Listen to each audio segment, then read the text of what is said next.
Danilo Toro nos acompaña esta mañana. El análisis de una semana política especial, Danilo, así que cuéntenos usted, sobre todo por lo que estamos viendo, protestas, paros y la situación en Bocas del Toro, sobre todo, que ha ocupado mucho la atención esta semana. Sí, entre la situación de Bocas del Toro, la situación del sindicato, yo lo que puedo decir es que a mi criterio estamos en un impasse. El impasse en el que estamos se debe a que hay una encerrona, hay un callejón sin salida para actores que se han ido radicalizando. Y obviamente, cuando tú te has radicalizado, cuando tú estás encerrado en un callejón, la única vía de escape es por donde entraste. Ya no hay otra, porque estás encerrado. Por lo tanto, hay que tratar de reconstruir las condiciones primarias para que los actores puedan salir por la vía por la que entraron a estas condiciones en las que están hoy día.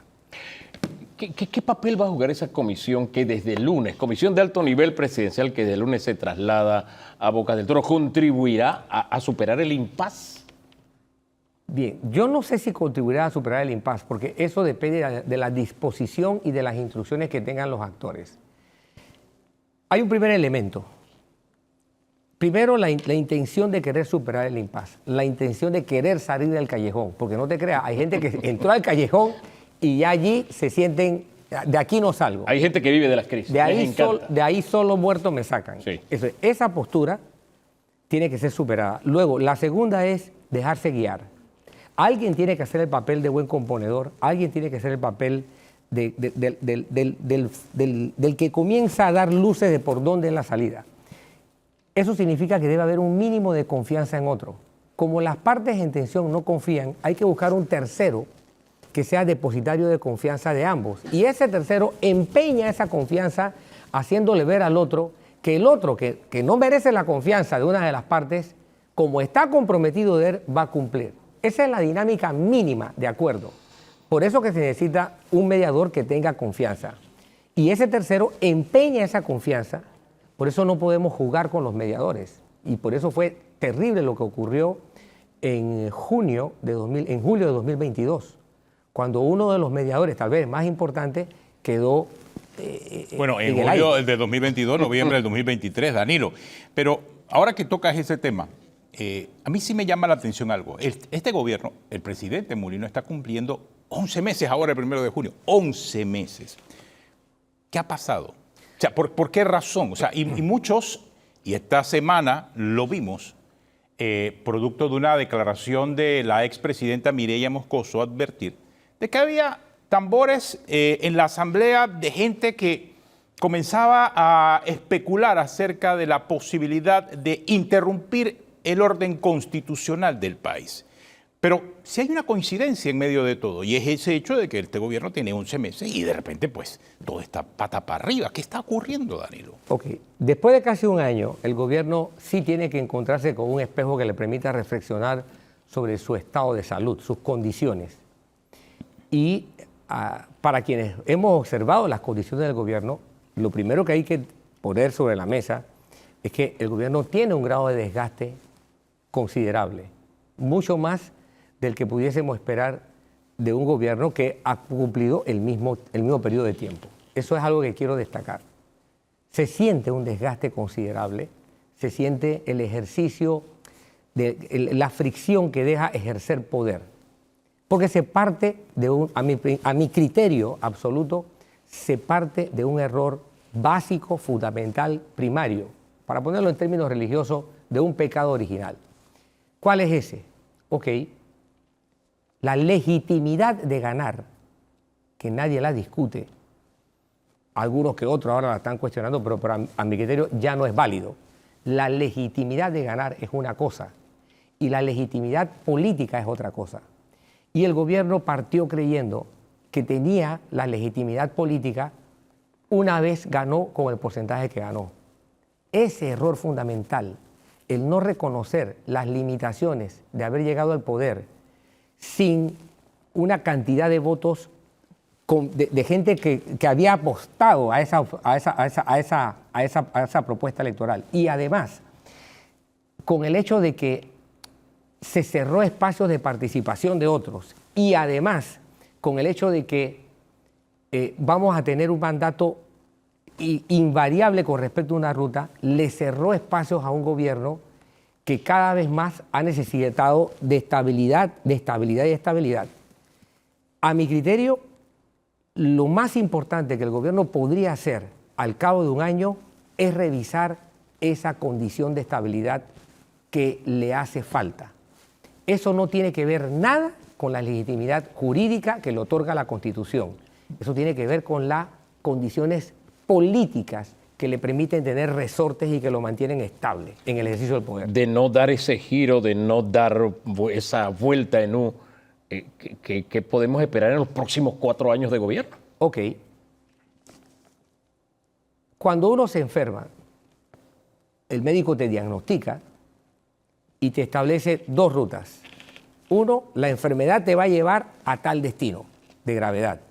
2, si tomas tratamiento, puedes controlar la enfermedad y te puedes llevar a determinadas condiciones en tanto tiempo. Si el gobierno no toma nota de su salud política, obviamente se va a deteriorar. Y ese deterioro va a ir, la primera señal va a ser que sus decisiones van a comenzar a encontrar rechazo por múltiples sectores. Sí, Danilo, pero no estás considerando lo que dijo la expresidenta Miriam Moscoso, insisto. O sea, en medio de un gobierno que tiene 11 meses, sale la expresidenta diciendo que le tocó conversar hace un mes con unos parlamentarios y que hubo alguien incluso que dijo que nosotros lo que queremos es tumbar al presidente, llamarlo a juicio y hacer elecciones en un año. O sea, ¿hay un elemento distorsionador de la realidad política en este momento o no? Aquí hay códigos que no son claros, son confusos. Porque una cosa es tumbar al presidente, tumbar a alguien es una dinámica absolutamente ilegal. Pero hacerle juicio a un presidente no es ilegal. De hecho, en la Constitución está establecido el procedimiento de juzgar a un presidente para descartarlo o sacarlo del poder. Primero hay que aclarar eso.